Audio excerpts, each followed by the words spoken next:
చాలా సంతోషం అండి. సిగ్నేచర్ ఛానల్ వారు ఒక చక్కని ఆధ్యాత్మిక రంగంలో ఒక ముఖాముఖి కార్యక్రమం ఏర్పాటు చేయడం చాలా సంతోషం. మీరు ప్రస్తావించినట్టుగా భారతదేశం మనమంతా అదృష్టవంతులం. భారతీయులుగా జన్మించడం. భారతదేశం కర్మభూమి. అవును. మన దేశాన్ని ఏలిన చక్రవర్తుల్లో శ్రీరామచంద్రుడు జన్మించిన జన్మభూమి.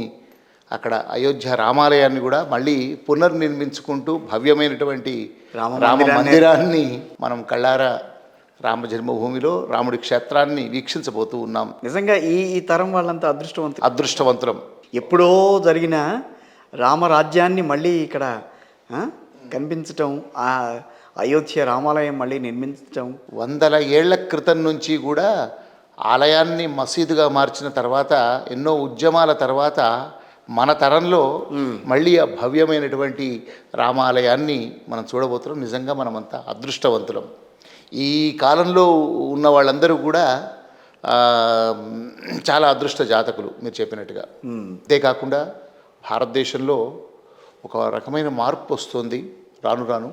స్వతంత్రం వచ్చాక, స్వతంత్రానికి పూర్వము మనది కర్మభూమి, వేదభూమి. అవును. తరతరాలుగా ఋషులు, మహర్షులు, మహాత్ములు, అవతార పురుషులు జన్మించిన పవిత్రమైన నేల మన భారతావని. అవును. మన దురదృష్టం ఏమంటే అనేక రాజ్యాలను కొన్ని వందల ఏళ్ల పాటు తురుష్కులు, అటు తర్వాత ఆంగ్లేయులు మన దేశాన్ని ఆక్రమించి పరిపాలించిన తర్వాత మన సంప్రదాయాల మీద, మన ధర్మం మీద, మన సంస్కృతి మీద అనేక విధాలుగా దాడులు చేయడమే కాదు, వేలాది సంవత్సరాల ఆలయాలను ధ్వంసం చేసి మన భారతీయ నాగరికతనే లేకుండా చిన్నాభిన్నం చేసే అనేక ప్రయత్నాలు జరిగాయి.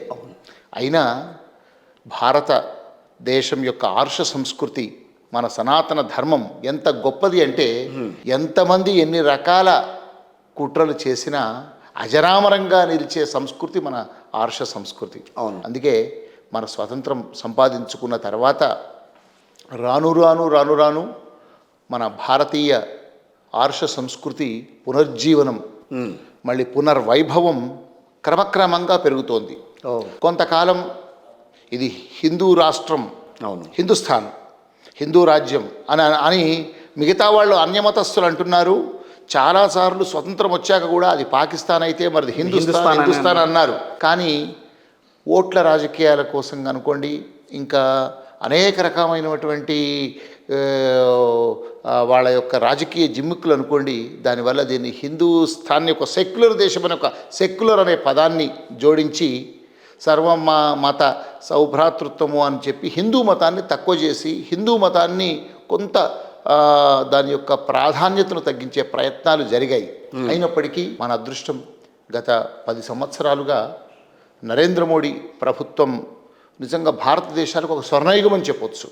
అది ఏ రాజకీయ పార్టీ వాళ్ళైనా ఎవరైనా 50 మంది హిందువులు అంగీకరించే విషయం ఏమంటే, మళ్ళీ ఏనాడో మనం శతాబ్దాల క్రితం హైందవ వైభవం, హర్ష సంస్కృతి ఏ విధంగా పరిఢవిల్లిందో ఆ పరిస్థితులు క్రమంగా వస్తున్నాయి.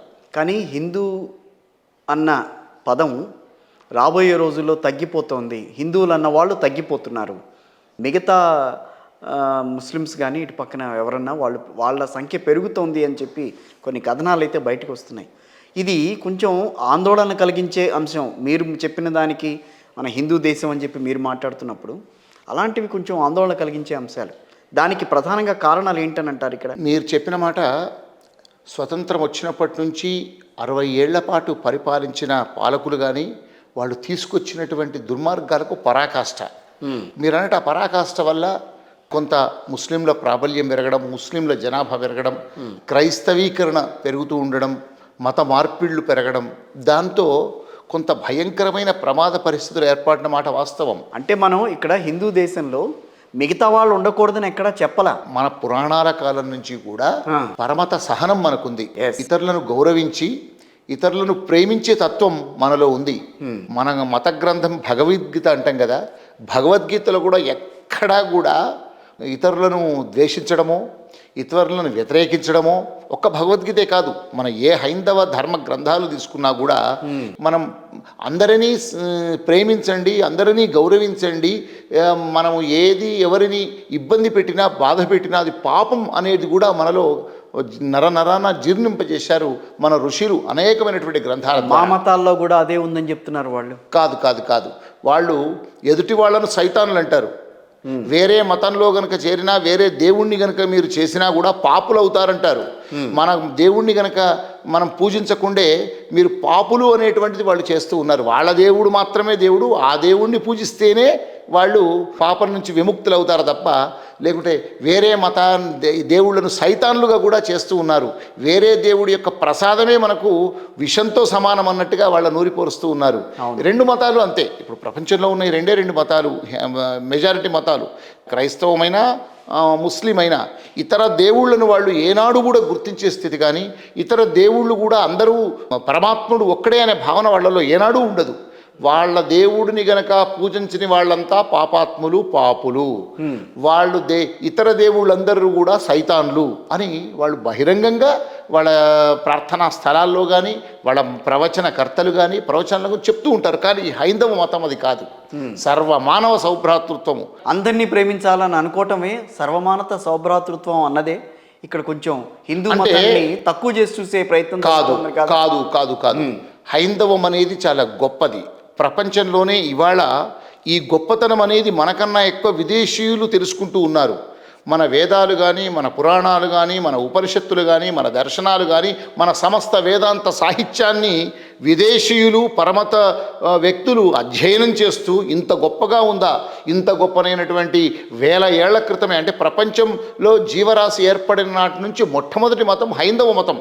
ఈ హైందవ మతంలో వేలాది ఏళ్ల క్రితం ఇంత గొప్ప సాహిత్యం ఉందా, ఇంత గొప్ప మత గ్రంథాలు ఉన్నాయా, వేదాల రూపంలో కానీ వేదాల నుంచి వచ్చినటువంటి రుక్కులు కానీ ఉపనిషత్తులు కానీ ఇంకా ద్వాదశ ఉపనిషత్తులే కాకుండా దర్శనాలు కానీ అనేక భాష్యాలు వచ్చినాయి. ఇవన్నీ కూడా సంస్కృతంతో పాటుగా మన భారతీయ భాషల్లో కూడా అనువాదం అయినాయి. ఇవన్నీ అష్టాదశ పురాణాలు కానీ ఇవేవి తీసుకున్నా కూడా అన్నిట్లలో కూడా మన మతం యొక్క గొప్పతనం, మన మతంలో ఉండేటువంటి నీతి, మన మతంలో ఉండేటువంటి సంస్కారం, మన మతంలో ఉండేటువంటి సర్వమానవ సౌభ్రాతృత్వం, మన మతంలో ఉండేటువంటి మంచి, మన మతంలో ఉండేటువంటి పాప భీతి, ఇవన్నీ చూసి ఈ యొక్క సంస్కార దేశం, ఇదొక కర్మభూమి, ఈ దేశం యొక్క ఆచారాలు, ఈ దేశం యొక్క సంస్కృతి, ఈ దేశంలో ప్రబోధించినటువంటి మహర్షుల యొక్క గొప్పతనం అని ఇవాళ విదేశీయులందరూ అధ్యయనం చేస్తూ ఉన్నారు. దీని గొప్పతనాన్ని తెలుసుకుంటూ ఉన్నారు. ఇంతకు మించినటువంటి గొప్ప మతం, ఇంతకు మించినటువంటి హైందవానికి మించినటువంటి ధర్మం అంటే ఇది ఒక ధర్మం మరొకటి లేదు అని వాళ్ళే ఇప్పుడు తెలుసుకుంటూ ఉన్నారు. తెలుసుకుంటున్నారు కానీ దేశంలో ఉన్న వాళ్ళు తెలుసుకుంటున్నారు. మార్పు వస్తుంది. మీరు అన్నట్టు గత 50 ఏళ్ల పరిస్థితిని చూసి మనం ఒక అంచనాకు రావడానికి లేదు. నిజమే, ఎంత నష్టం జరగాలో అంత నష్టం జరిగింది.